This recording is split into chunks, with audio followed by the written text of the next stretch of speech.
Hello and good afternoon, and welcome to Noonday Meditation and Contemplative Prayer Power Hour, where we have been gathering in this virtual sanctuary for now over a year to love and support each other through this last year of crisis. And I'm so glad that we did, because it's been such a grounding place for me and for many who come here every day, a refuge to get out of all the drama that we can so easily get pulled into by all of the drama that this COVID caused, as well as the other tensions in the world. And it seems like we have gotten to the place where we've somewhat come through the crisis. I think we've come through the crisis. We've still got things to deal with, that's for certain.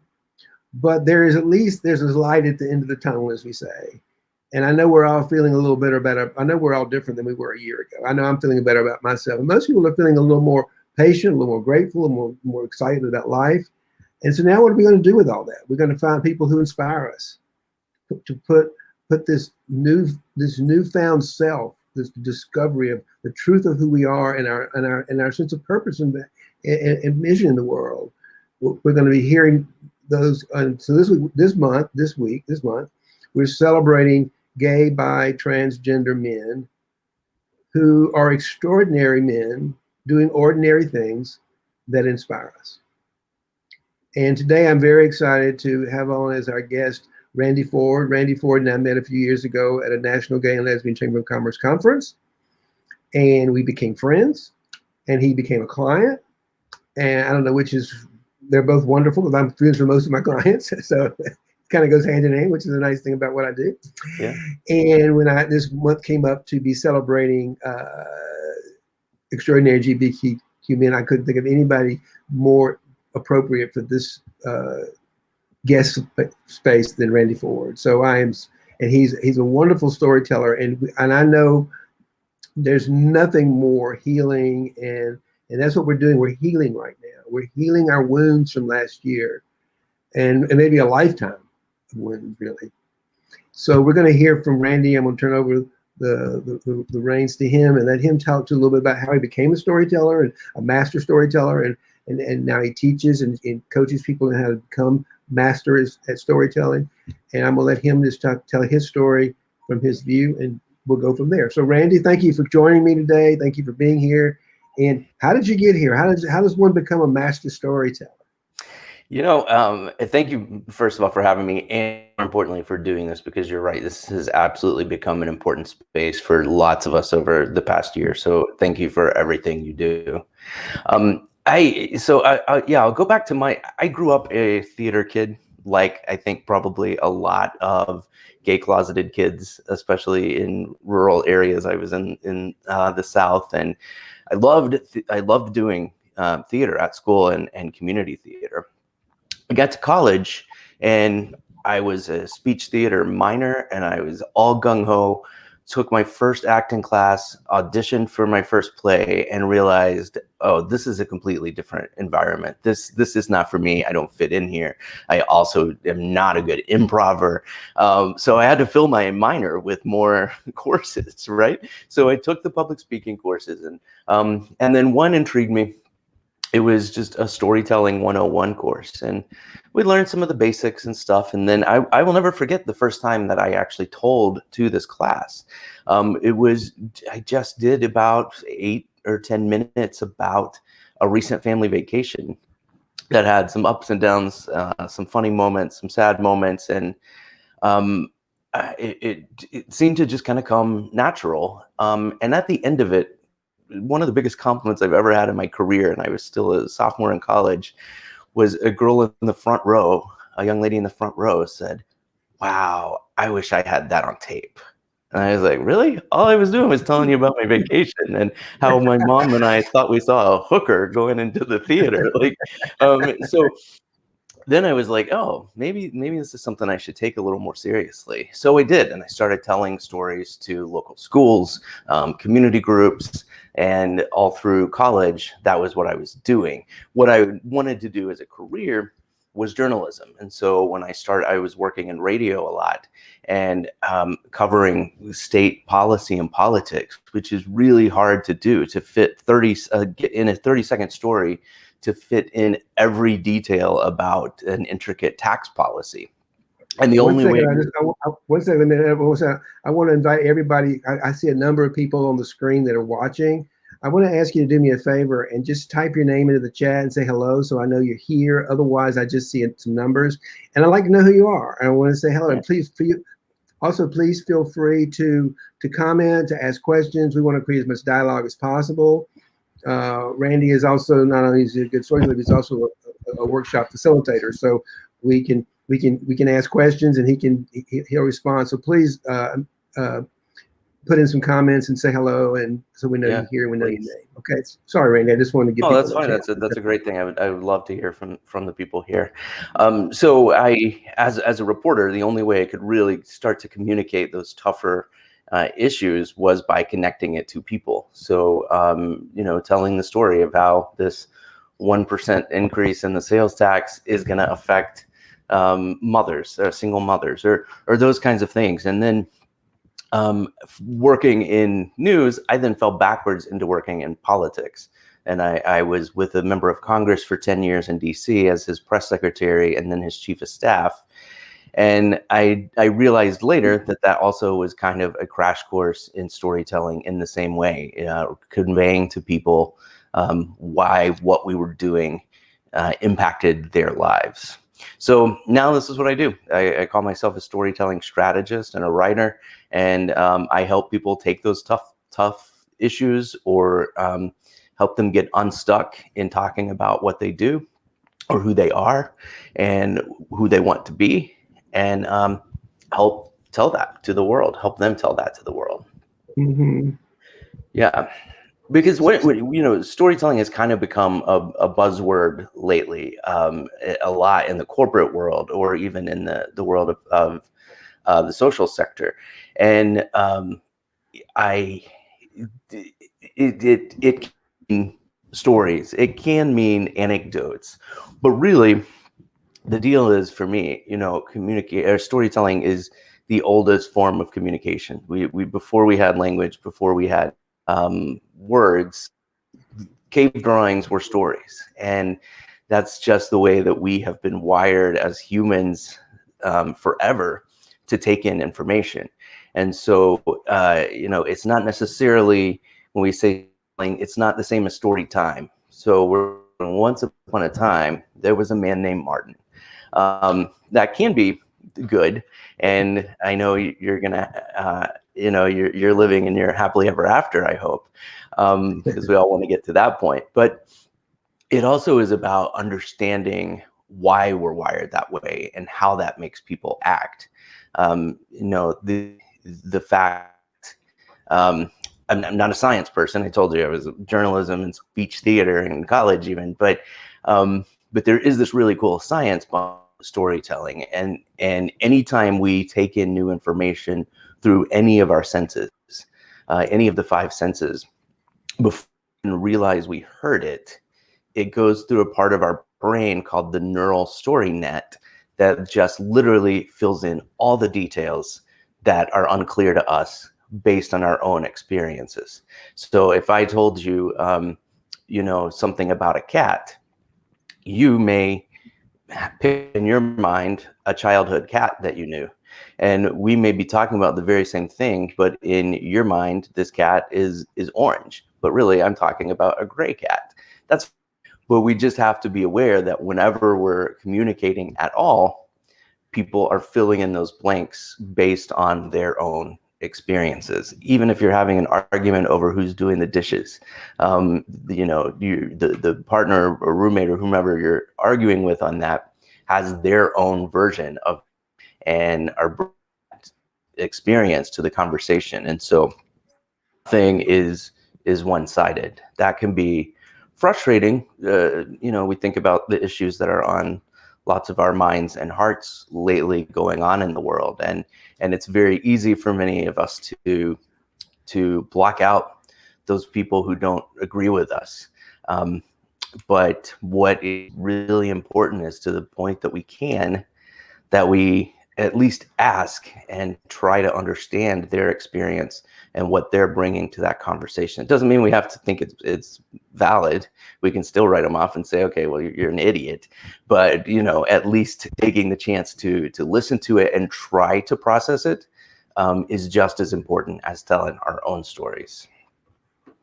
Yeah, I completely agree with you. I want to go back to what you said that was really interesting about storytelling. It goes back to the beginning of humankind, really. And men and women, long before we could write, were sitting in circles around the world, in their tribes, around a campfire, sharing stories. Absolutely.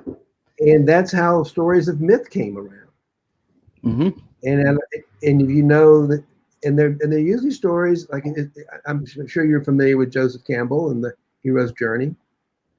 Yep. I mean, that's the ultimate story. That's the ultimate epiphany story. It's like, I'm on this the guy who's on a pilgrimage to do something, and he hits some kind of roadblock in his way, some kind of ordeal, and in conquering that, he actually has a transformational experience that goes much deeper inside and gives him some freedom to actually begin to live a life and actually find his authentic self and live in bliss. That's kind of the ultimate highlights of the hero's journey, is to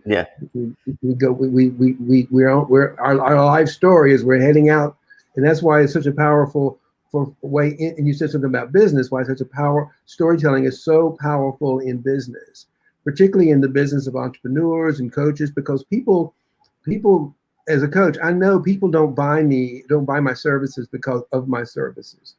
There's a ton of people who can coach. There's a ton of people who can do what I do, but they want me to be their coach. They want to get in because of my story. So when I share my story, my hero's journey with people, and I do it all the time, that's why it's so important in business. It will resonate with some people. It doesn't resonate with everybody, because they're not the people that need my help, need my coaching help. So the beauty of so what you said earlier was, but people can try to manipulate that in some way to try to get clients, but it won't work. You've got to really, because people will read through that. But when you come out as your authentic self and tell your authentic story of what I call the epiphany bridge, what's known as epiphany story, when I had my big aha, how I went from being in one place to being in another place, which is what that hero's journey is, then people say, I'm that person. I used to be that man up in the tower who had imposter syndrome, who was scared to death of money, and he had all this stuff going on in his head. And I want what Martin has, and now because they know that I know the problem. I understand I had it myself, and I may be able to help them with the solution. So that's the power to me from a business perspective of storytelling. But you can't use it. You have to. You can't, if you try to use it as a manipulative tool, which I probably tried in my lifetime too.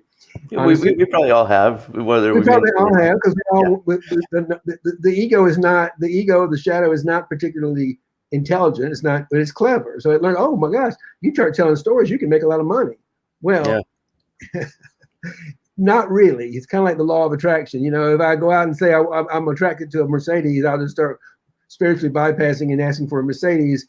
It'll miraculously end up in my driveway. Well, that's just not going to happen any more than if my ego tries to go out and tell some kind of fabrication story to get people to have empathy and compassion and want to hire me. It's not going to work. It just doesn't work.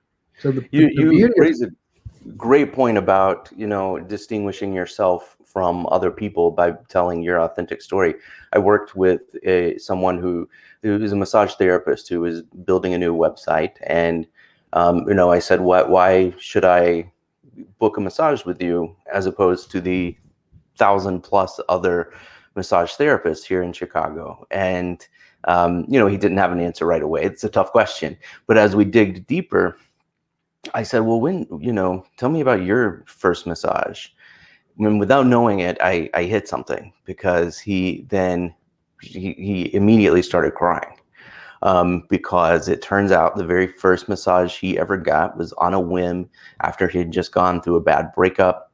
He took himself on kind of a solo vacation, a couple hours drive away, ended up getting a massage, and it was this extremely transformational moment for him, and for his growth, and that 90 minutes or whatever experience and that connection with that person um, gave him a great deal of clarity about his life, including that he wanted to go into massage and try to bring that experience for other people. So that's what we based it around. We're like, this is why you come. This is more than just 60 minutes to get the tension out of your neck. Walk into, a walk-in massage and do that. That's great. But this is about an experience, and it's based on his story, his experience. Yeah, that's beautiful. And that's exactly, no matter what you're doing. And that's why an entrepreneur is, we're here because he's an entrepreneur, because he's been called. He didn't think, oh, I can make a lot of money being a massage therapist. He said, oh my God, look at the impact I can make, the massage makes on me. I wonder if I can make this impact on other people. And this feels so good for me. I want others to feel this good. Yeah. And that to me is the whole sort of summary of being an entrepreneur. Yeah. Is following that calling. I would say it's also a summary of what you do and your most recent journey, the most recent parts of your journey as well. Yeah, exactly. I mean, it's the human hero's journey. It's this, if we're willing to take it takes courage though, because you have to face some fears along the way. Yeah. And maybe you don't even know what fears you're facing. You just feel like in his case, he was hurt, he was depressed, he was sad from his breakup, and he listened to his heart and said, you got to get some space around this. And then he kind of stumbled into a massage therapist, and all of a sudden it's like he was surrendered to the universe to get help. Yeah, absolutely. I'd be curious if anybody here relates to that or can think about kind of that origin story of what they did, and whether it's somebody here live or even if you're watching it later, put it in the comment section there, because I'm sure we would love to see it there as well. Yeah, if anybody else found their mission, their passion from having some kind of dark moment, some kind of difficulty, that would be great. Put it in the chat. We'll be happy to kind of pull that out and tease it out with you and help you out either now if you're here watching us, or you can put it in the chat later in the comment section, and we'll come back later and comment on it, because I do know that more people watch the replay than watch the actual live version, because not everybody's available at noon. But I promise you that for me, it's important that everybody gets the same experience from this broadcast, whether they're live or the replay. So I'm making a point to come back later and follow up with any comments or questions that you might come up with. And I bet Randy would do the same thing, imagine, because I know him pretty well. Yeah. He loves what he does. So. Yeah, I love that. Yeah. Yeah. One other way to think about storytelling is there's a concept in storytelling called the story triangle, which kind of builds on what I was talking about earlier with the neural story net. So if you just picture a triangle in your mind, the very top point is you as the storyteller or the communicator, the messenger, the writer of an email, whatever it is. Again, it doesn't have to be telling a story, but whoever you are in that moment communicating. Let's say the bottom right corner of the triangle is your story, your message, the copy of your email, whatever it is. This applies to so many things. But that other, you have control of yourself as the storyteller, as long as you have, especially with Martin, or watch enough of these noonday meditations, you have control over who you are once you know who you are. Right. I like that. Yeah. Yes, exactly. Absolutely. And then that story, that message, you have control over that too. Now you have to shape it, but when you do, you have control over that. You're the one communicating that. The third point on the triangle is this, and you have absolutely control over the audience and what they are going to take away from you and what you have to share with them.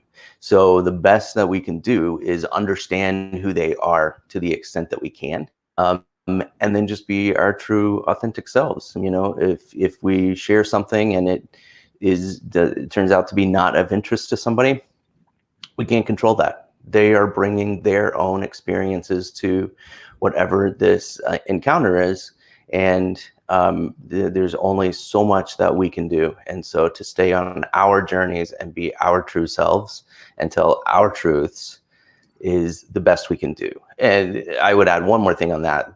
The other important part is to be able to listen to stories. So if you think about that person, if you flip the triangle just however many degrees that would be, that puts them at the top, and they are the communicator, and we need to be able I love that. And I think actually that's where being a good listener, as a storyteller, as a public speaker, for me, I have, and this is one reason why I have really been really clear about changing my coaching programs to be more program versus courses, where I'm having human interaction with people. Because if I'm telling a story, or I'm teaching, or I'm engaging with people, I am you're right, I can't control what they're doing, but if I'm listening, I can tell if they're paying attention, if they're engaged. And if they're not, and I need to make some shifts in my conversation. Maybe I need to ask a question to get them back in, to get them. So there is, whether I'm the listener or I'm always got to be listening and telling at the same time in some respect. So that it may not be listening. It's me feeling that energy. And I just noticed that when I try to do like canned webinars, I can do them okay, but they're not nearly as impactful as when I've got people on Zoom or in a live audience, and I'm actually able to ask questions and get that human interaction, energy exchange, to just be able to gauge and know how effective I am in what I'm saying. Absolutely. There's a leadership coach I know who talks about that, and specifically the way he illustrates it is that, be talking to each other and not just talking at each other. Exactly. And really, if we're not willing to listen to other people's stories and try to learn from them, then we really lose the right and the power to tell our own stories. It has to be, you have to be, to go into that with an open mind to listen to what others have to say. Absolutely. And and sometimes, people, I talk about people having a fear of networking events.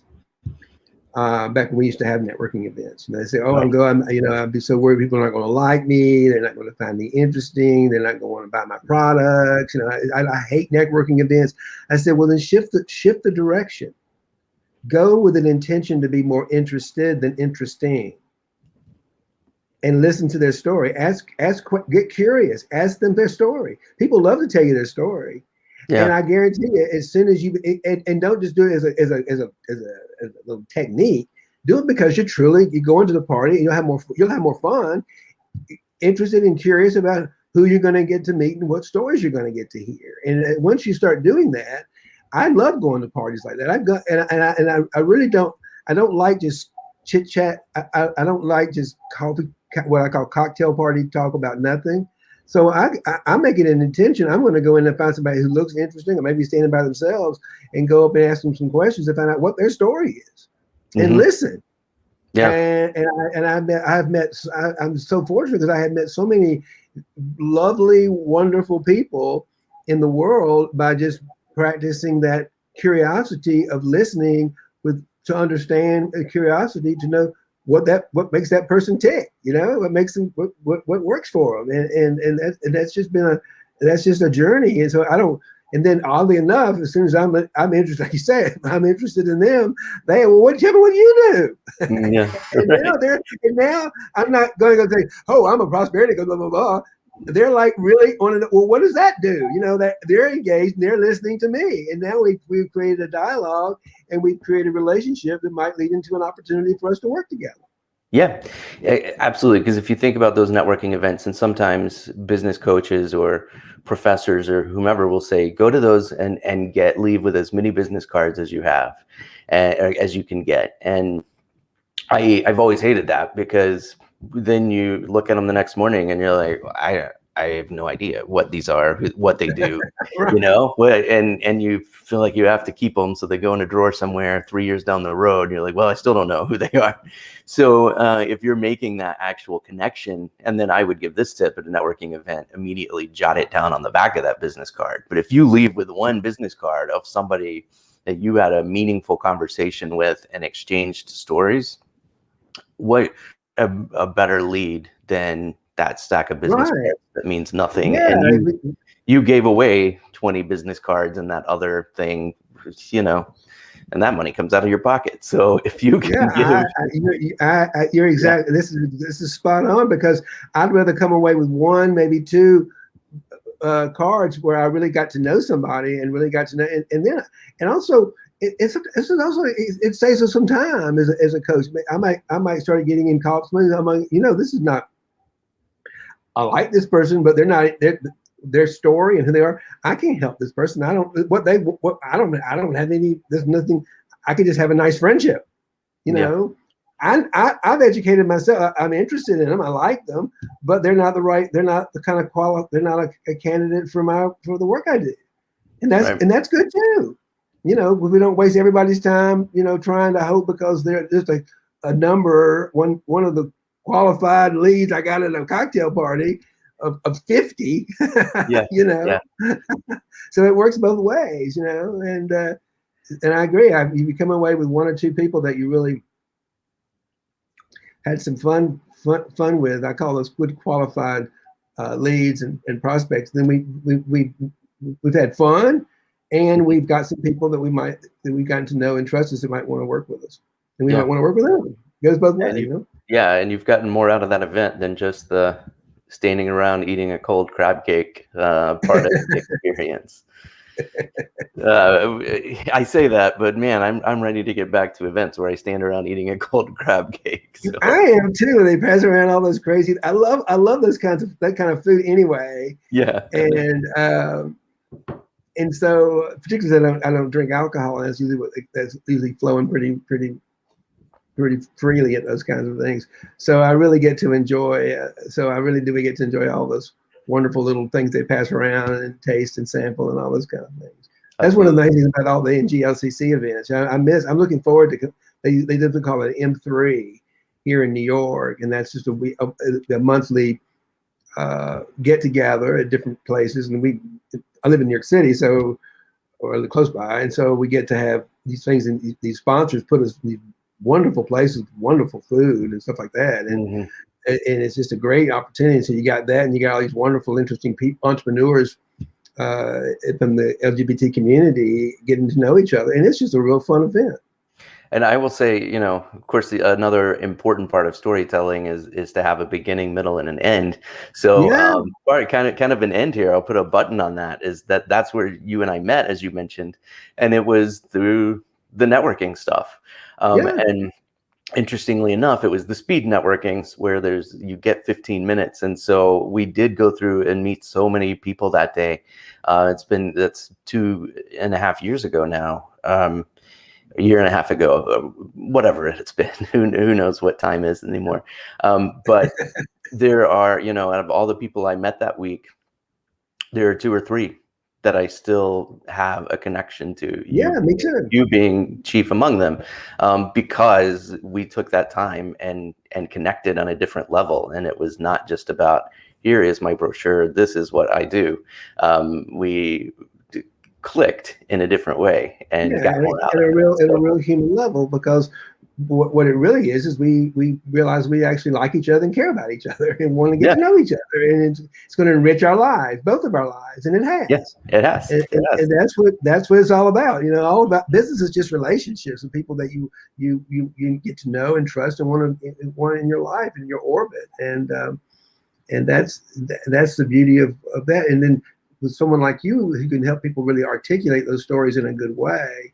Because a lot of people, really, the truth of the matter is, and I can say even for me too, when I was younger and when I was afraid of not people not liking me, am I not good enough, am I smart enough, and all that kind of stuff. Particularly when you're starting a new career, you do want to impress people. You do want, because I'm afraid that people aren't going to like me or see that I've got anything to offer. So, and that's where I learned that. Somebody taught me that technique. Well, why don't you, Martin, why don't you go in and, I mean, I didn't make that up. Somebody taught it to me a long time ago, and I found that it really worked. And so I now pass that little trick to other people, because a lot of people I know are afraid of networking. They're often afraid of just going to parties sometimes, and that kind of stuff. So yeah, so someone like you who can come along and say, this is how you could craft your story, so that when you do have a chance, this is how you could craft your conversation, the listening side, by asking the question, and this is how you listen as a good listener, as an engaged listener. Yeah. And then when you get your opportunity, which you will, if you're an engaged listener, you're going to get an opportunity to tell your story. Yeah. And if you work with someone like Randy, he can help you craft that story in a way that it's not really a story about you, but it's a story that we happen to be in, that's interesting, that resonates with the person listening. Yeah, absolutely. And we also can talk about the kinds of questions, you definitely want to ask open-ended questions. You don't want to be in the corner with somebody and you're like, do you like it here? Yes. You want to say, what do you like about being here? And those kinds of things to draw out their stories. Exactly. Not everybody not everybody's coming into it with that mindset of having that. Well, that level of exactly. And as storytellers, as professional storytellers that we both are in different ways, we know that people, from our own, like we said, back in our day when we were scared, when we were living in some fear, and so we can relate to somebody who's standing over in the corner by themselves. And I actually, this all the time, I look for that person that's standing by themselves, that's feeling a little bit left out, and I'll walk over and I'll say, well, what brings you here tonight? Something very simple, so they don't get too concerned, or is this your first time going to one of these events? Something really easy to get them know that I'm a friendly person and I'm really interested in knowing why they're here. Yeah. And it's amazing how well that will work. Absolutely. Yeah. That's a great skill to have and to share. I can't believe we're at half after the hour, because I knew that when you and I got together and started talking, we would 30 minutes would fly by, but we are here. So I'm gonna stop here, put a pause here, and we're gonna do some meditation. And if you'll just sit back and be my actual audience. One thing I like doing these live shows with somebody is that I get to have an actual person I can see to meditate with, and and energetically it just feels good. It's like, so I'm just meditating, looking at the screen. I now am meditating with you, and that's really nice. Like when I do with my clients. So thank you. Yeah. I mean, thank you. I'm getting the benefit of that. So. Thank you very much for that. So we're going to start the bells. It's a 20-minute meditation. You're going to hear some interval bells in the middle, and the interval bells for the purpose of waking us up out of our sleeping, out of our thinking. Because what's what we do? Our brains think. The idea of stop the brain. You can't stop the brain from thinking. You can slow it down, and that's what I'm going to teach you how to do. I'm going to teach you how to slow down the thinking, and what you can do when the thinking comes back up and let it go. This is a process called centering prayer, where we center all of our energy around the heart space to get it out of our head and into our heart. And we do that with the breath. So I'm going to start with raising your arms up in the air. So raise your arms up in the air. And I do that. I'm celebrating gay, bi, transgender men this week. And I'm celebrating Randy. So we just raise our arms up in celebration of everybody, in celebration of life, but also to remind us that it's that life force within us that raises our hand. We just obey. We just serve as the human. It says, okay, I'll raise my hand in celebration, because that's what the divine and that's just how close the divine is. It's not that far. You don't have to go to a mountaintop and sit in the cave to be enlightened. That's it. This is it. We're it already. We're here. Okay, nowhere to go. You can put your hands down now and just relax, and then now begin to come inside yourself by following the breath. And I'll teach you a little technique. And when we're thinking, our tongues vibrate. So we reverse reverse engineer this and we slow down the vibration of the tongue, we can slow down the thinking in our head. And the way to do that is to take the tip of your tongue and gently rest it on the top of your mouth, just behind your front teeth. Part your lips slightly and relax your jaw. And just begin to breathe naturally. And as you do, allow the breath, notice the breath gently massaging and calming the back of your tongue. Just try that for a few minutes and just notice what happens when you really focus on relaxing your tongue and just massaging it with your breath.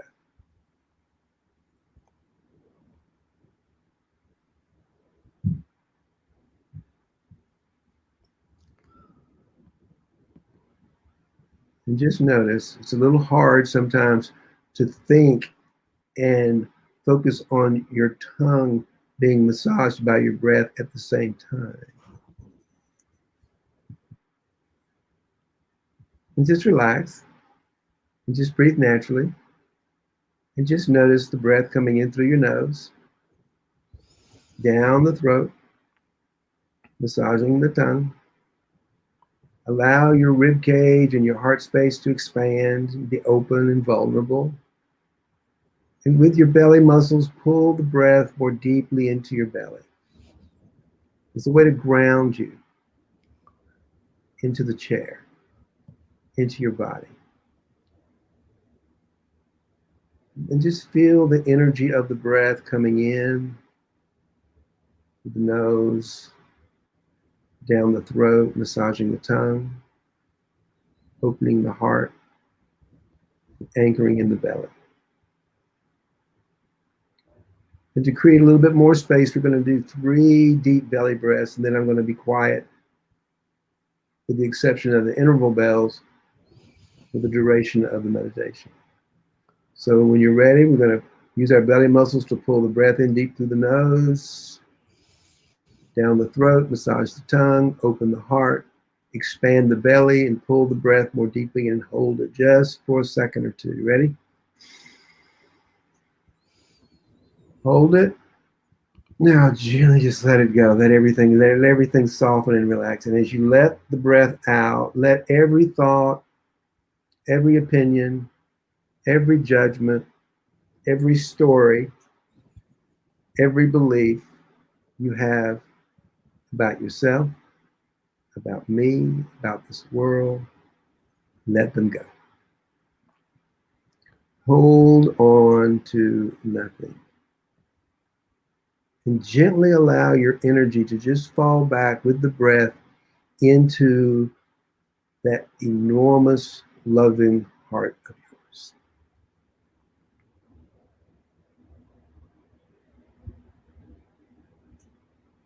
And just breathe. Just noticing the breath, the in-breath and the out-breath.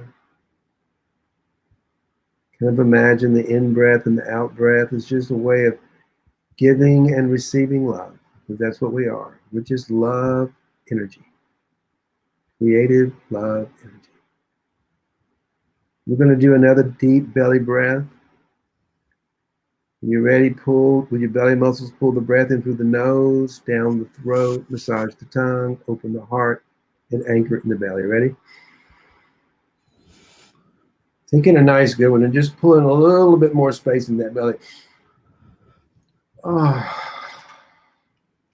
And actually feel the surrender, feel the relax, feel the letting go, physically and emotionally and mentally. Just let everything go. And come back to the breath. Allow yourself to be still. And just know, I am God.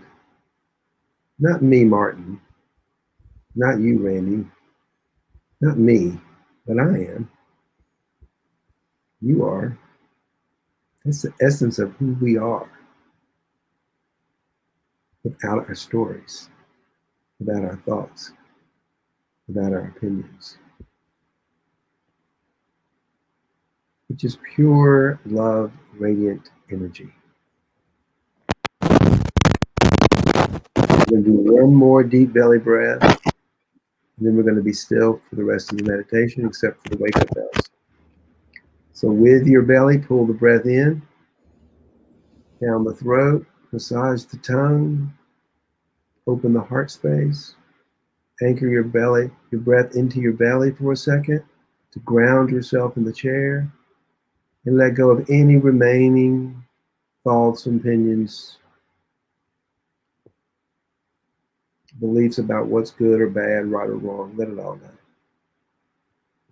And fall back into that infinite space of pure love consciousness.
Icon disconnected.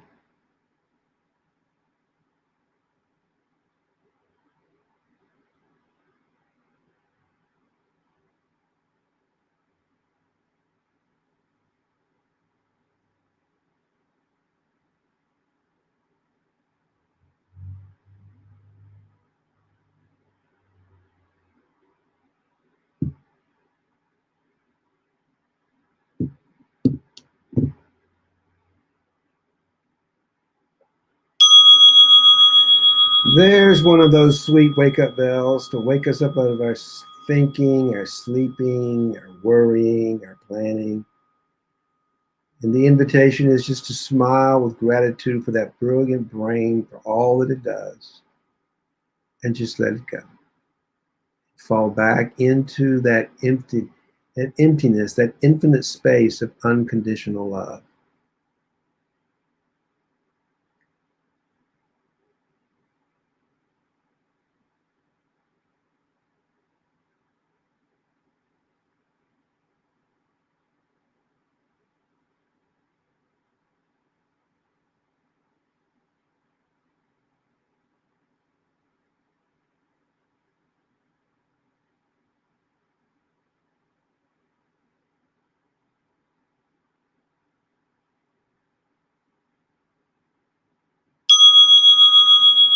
Oh, there's another one.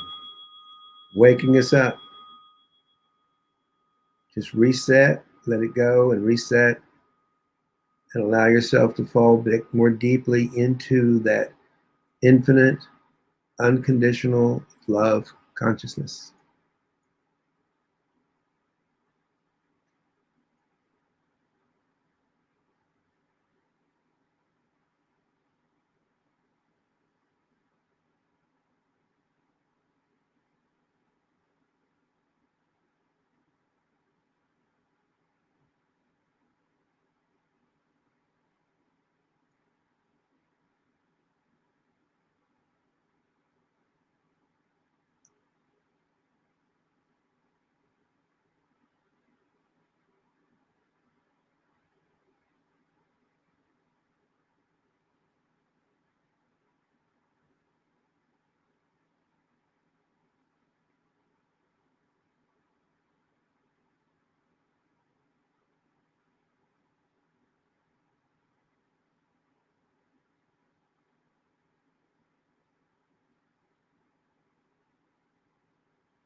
And there's our final bell. Bring us back into the material world. Let me unmute you here. Your shirt was ruffling the microphone a little bit, so I'll put you on mute. Oh, thank you. You're back now. How you feeling? I feel great. I feel great. Thank you for that. And I hope the other people were going along with us and feel it too. Right. It is empowering, isn't it? It really is, yeah. When we get out of that franticness and our drama that's in our head, and I think that's the power. That's also the power of storytelling, is we get the drama out of our head and into a story. It's not such a drama anymore. We realize we're just part of the human race. Yeah.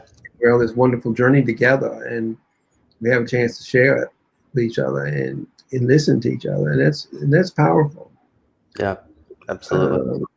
I have to say that within the 9 months that I was down at Ground Zero following 9/11, while I was in charge of food, probably one of the most fulfilling things was who I was feeding were the men and women across the street on the pile, who were basically cleaning up the wreckage and digging out the remains of those who died, digging out body parts. And that was tough, particularly on the firemen and the fire women, the men and women in the fire department, because their job was to take these little garden tools, and while the construction guys pulled all the big stuff out, they went through and sifted through the garden tools with the remains, looking for anything they could find, take it to the morgue. And that was tough work. And I would spend sometimes just sitting with people and listening to their stories, and knowing there's nothing I can do but listen. But the power of that healing power of listening was, I think, what got us all through that difficult time. Yeah, absolutely. And I love that that's part of your story and that you share that so freely with others. You know, here we are 20 years later, and we may actually even be seeing some closure to all of the activities that happened after that. And it's still a part of who you are. And because you took that time to listen, you still carry with you the things that you learned from other people's experiences, which is great. Yeah, it clearly shaped the man that I am today. That those many ways, but I would say the most significant way was the honor of being in that space to listen to their heart and listen to their stories and feel their emotions that we were going through and be present with them, those people, and gotten to know them. It was truly living in people used to ask me, "Harton, how do you go down there every day and all that chaos?" I said, well, actually, it's actually harder to leave, because it's like being inside this sanctuary of pure love, really. And those of us that were there regularly got that, and people who came there got that, and they could feel the presence, because it was so much there that, and I will tell you, it's the power of storytelling. So, and I think in story listening, I love that when you put together the piece for me, so I could put up the announcement, that you really clear that storytelling is the story listening is just as powerful, and it's powerful, even if not more so than the actual telling yourself. Because if you listen, you'll know what to say. Yeah, exactly. Yeah. So we're getting toward the end. We're going to close this out in a second, Randy. I want to know, people might want to get to know how they get to know you. They might want to get to know more about you, more about how you can help them with crafting their stories. How's the best way for people to get in touch with you? Look me up on, well, I'm in the group for one thing. So that's, I'm always around there, just Randy Ford on Facebook and LinkedIn.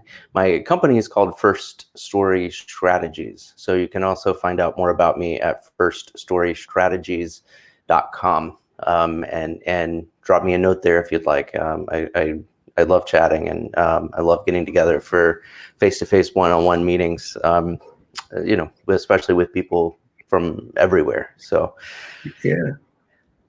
Okay. Well, that's it. So in this day and time, I think having a personal Facebook page is often the easiest, because people can forget all the wwws and all that kind of stuff. But if they just remember Randy Ford, which is pretty easy name to remember, and you find him on Facebook, I can promise you from firsthand what it is a joy to know this man and have him be part of your inner circle and part of your life. So Well, thank you, and likewise. And so go out and search for him. And now I have a message for everybody else. As you know or don't know, I am a spiritual teacher, and I am a prosperity and